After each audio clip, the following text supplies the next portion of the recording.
Hi, welcome back to Guessagaingaming, playing Ash of God's Redemption. So, as I said, if you watched the last and only other video I'm going to do about this game, I've gone into the playthrough that I was doing myself when I first got this game, which went on to quite a few days in game time, not in life. I played it kind of off and on a bit, because I thought I'd give it a fair shake.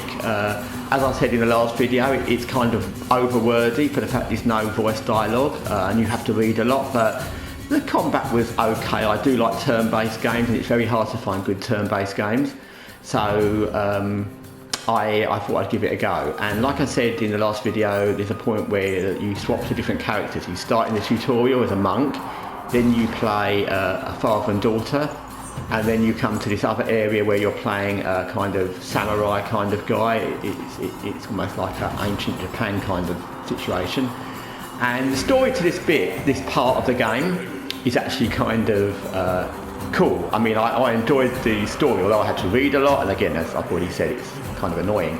But you're coming to this area, he's a kind of retained bodyguard of the Lord here. That's kind of how I saw it.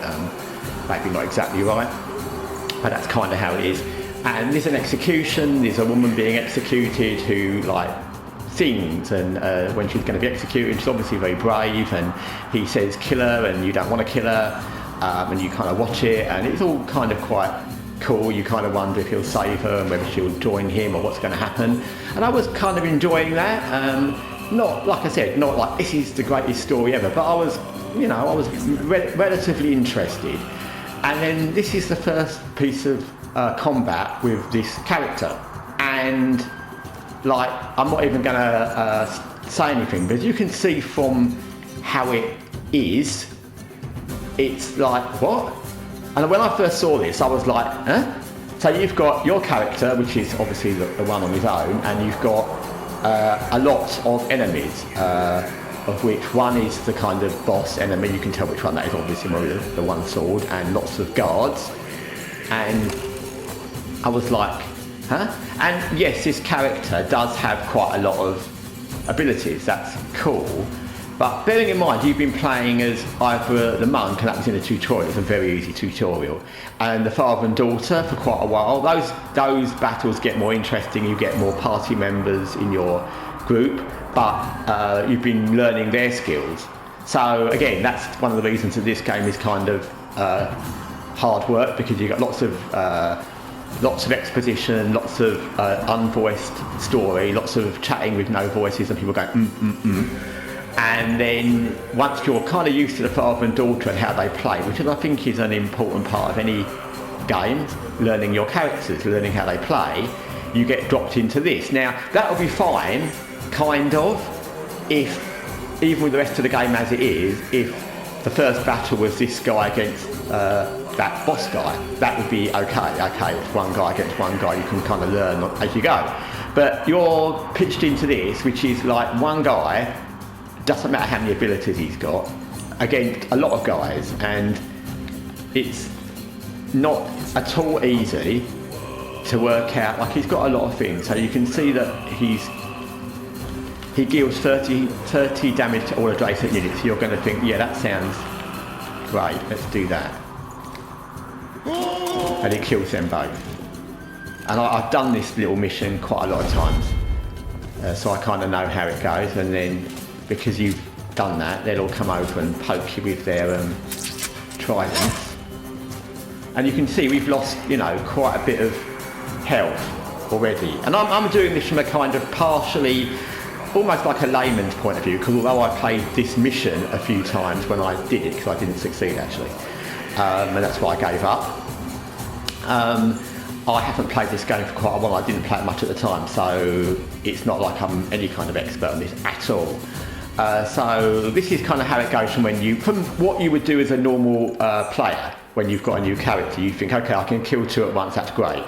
But immediately this guy comes over and he's just a random unit and he stabs you and you lose 10 health. So then you think, okay, I'll go here and I'll 23 damage, that will kill him. 60 damage, well, we'll save that. This is what I was thinking when I first did it. I'll save that for the big boss. increase energy. I don't know if that's worth it. We've got no energy at the moment anyway, so I would think we would do that and we would kill him. Sounds good, yeah? And so he's dead. So it all seemed okay. You've killed 3 people, which is very good. We've got 1 guy, we've killed 3 people. But each time a new guy will come over and jick you with his spear thing. It's a halberdier that actually, but anyway. And it becomes more and more difficult. So now we've already used up some of our abilities. So we've got increased energy by 2. I don't know if that's gonna really help. Increased defense sounds good. Maybe. Deals 60 damage. Like I said, what I originally thought was I need to save that. Deals 15 damage, which wouldn't kill that guy, but he won't get another turn yet, so okay. We'll do that. Because obviously he's had his turn and he'll just be very low on health. So it's all looking okay, but look at the amount of guys they've still got. And they've all got long spears, so we'll go to here because that guy that just moved has moved. Deals 30 damage to all adjacent units. That sounds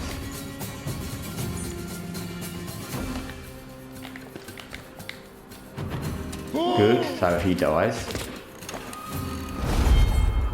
And then he's got a turn and he might come and poke us with his halberdier thing. And you can see we're really low on health now. And we've done, you know, I think we've done well. It's this guy here that's not gone yet, so that's the guy we want to kill. But we've killed like 4, 5 guys, is it 4? So we can stab him again, but we won't kill him, but that'll be okay. We haven't got any more of those mass killing everyone in a row or killing everyone around, so we have to do that kind of, which will lower his health a lot, but we're still on very low health and they've still got. So you can see the problem, and we've not touched the boss guy. He died, which is a shame, poor him, but now we're on 8 health. We've got 3 opponents still alive and the boss, we've not even touched him. And I'm not playing this to finish the battle because I won't, because I always died. Now, as we all do, I think, because I played this game a bit, I'd got through the story. I think I got through 3 days with the father and daughter, which was quite a lot of battles, and we got quite a few new party members. And I was quite enjoying the father and daughter thing. I'd got used to them, how to play them. I was quite enjoying that, despite the dialogue and the no voice acting and the fact that battles seem a bit drawn out. I was quite enjoying that until I got to this, and the problem was about threefold really. One, I didn't know this character. Yeah, they gave me an introduction of why he was kind of in it, but I wasn't used to him. I didn't really care about him. 2, I didn't know how to play him. It doesn't matter if someone's got huge amounts of stats and they've got loads of abilities. If you don't know how to play them and you're used to playing 2 other people, that's not easy. And 3, I just found this battle annoying, and as I was saying, I know we all probably, you know, at some point we look on Google or YouTube or whatever to get hints on how to play, and I did, and I looked and I didn't read them all, but there were ways of how to, you know, meant to place your hero, or whatever you call him, you have to place him in certain places and do certain things, and if you do it in a certain way, you'll be able to kill them. But I kind of thought to myself, well, that's not what this should be. This is a turn-based game, as with XCOM and Phantom Doctrine and Disciples Liberation, where if you understand turn-based games, it should be something you can strategize and something you can work out, not something you need to check because you need to do a certain thing. And that's what this kind of is. You need to place him with his certain abilities in particular places to do that ability at that particular point. So he kills all the guards and then he can get to the boss. But you wouldn't really, unless you're smarter than me, and I'm sure lots of people are, you wouldn't really pick that. You wouldn't really get that unless you YouTubed it, how to do it. And like I said, because you've been playing 2 other characters a lot before, it's even more alienating to suddenly try and do this. So I'll just show you. I can kill one of these. without any problem at all. But the boss goes next, so you can see he's not even died. And the boss has got like tons of health. Now, when you see the boss go, that's when you suddenly realise you're screwed, because the boss has got 119 health. So we lost, obviously. So you're playing this, and I remember playing it the first time, and all the soldiers have killable health, I'd call it. You know, they've all got like, I think it's 30 or 38, and you can kill them with one of your special abilities, or you can kill them a bit, and we killed 5, I think. But you don't really see the boss until well, I didn't until, maybe you can click on him earlier, but until you see him move, and he's got 140, which is more than you start with. It's like, what the hell? And like I said, yes, you can win. This is, you know, you can win it, but you need to do a specific thing, like it's a puzzle. And that's not what I wanted from a turn-based game. I don't want a turn-based game that sets up a puzzle of how to kill all my enemies. I want a turn-based game that, by working out what you would normally work out by playing turn-based games, you can do. And this isn't that.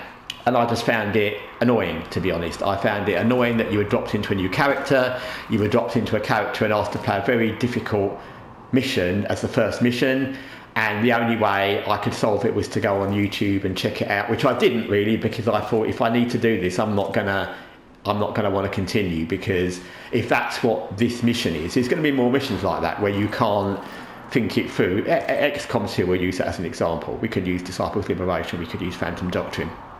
Once you play it, and obviously you're used to the characters, you've created the characters, whatever, if they're Disciples Liberation, some of them are set characters, well, they're all set characters, you know how to play it. If you lose in a battle with any of those games, it's because you made a mistake, or you didn't anticipate what an enemy would do. But you don't need to Google how to do it because it's a specific mission that's too difficult. That does happen in games, usually open world games, and it's a puzzle or a thing you can't find, and that's fine. But in a turn-based game where you're dropped into the first mission with a new character, where you've already been learning to play 2 other characters, and it kind of gives you a mission that you really can't do unless you kind of are very, very, very smart. And that's probably, everyone's done this, and they're going, well, why can't you do it? We're very smart. But unless you're smarter than me and very good at it, or unless you Google it and YouTube it, you won't be able to do it. And I just thought, no, I'm not going to enjoy this, because if this is the first mission with this character, later on there's going to be more that are like this, where you've got unsurmountable odds and you kind of can't do it. So I kind of gave up. It's fine because it sends you back, so you don't lose anything, and that's why I said I did this mission quite a lot of times. I just got annoyed. I didn't want to follow a tutorial of how to set him in certain places and use specific abilities in specific places, because I wanted it to be a thing that, like in most turn-based games, I could work out, and it's not. So like I said, it's a game that, there's things about it that are good. I like the graphics, and the art style is nice. The story is serviceable. I think there's much too much story for the fact of the amount of gameplay. The actual missions where you're fighting, there's not enough of them, and they feel a bit slow, like I said before, probably because there's no dialogue. So you feel not invested, because if this was a mission with dialogue, even with the fact it's very difficult, you'd have him shouting out, I'm going to kill it, and they would shout, no, don't. So there'd be lots of, I'm not doing those, that's why I don't do voice acting, but you get the gist. So the fact there's no voice acting makes it seem very bland, and it almost feels like a puzzle, the way it's set in this kind of square, and you move around and no one talks. And so it's a game with potential. If the turn-based fighting was slightly more exciting, it would be better. If there wasn't this element where you drop into different characters which you don't know, and you're suddenly expected to play them at a kind of almost expert level, it would be better. If the dialogue was voiced, it would be better. If there was less story, it would be better. And there's no one reason this game isn't good, and there's no one reason it's bad. It's just like there's lots of other games that offer this kind of turn-based system that are much easier to get into. There's much less annoying exposition and story. There's dialogue. It's easier to pick up, basically. You know what you're doing pretty quickly, and once you get the the systems, you know what you're doing. And that should be a turn-based game, in my opinion. If you get the systems, you know how the fighting systems work, as in XCOM and Disciples Liberation and Phantom Doctrine, etc. Once you know how the systems work, you should be able to do a battle, not because this character needs to be standing in a certain place with his abilities, because his abilities do that.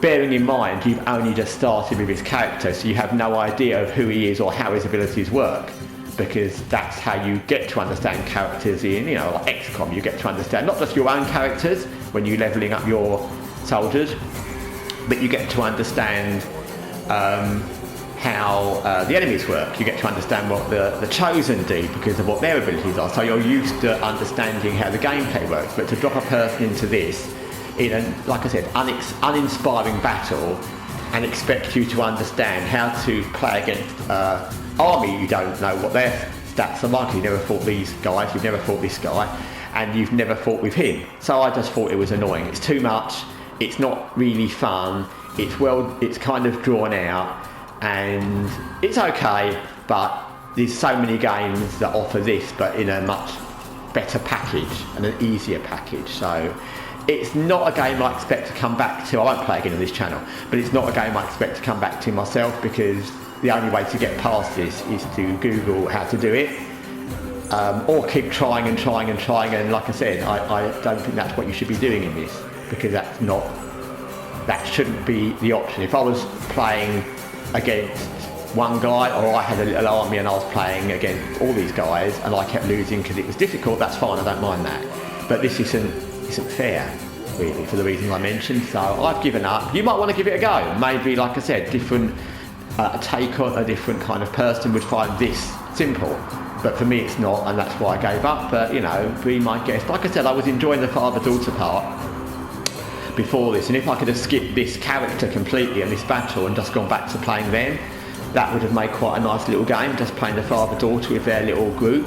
But yeah, anyway, thanks for watching Guessagaingaming for me. Take care for now.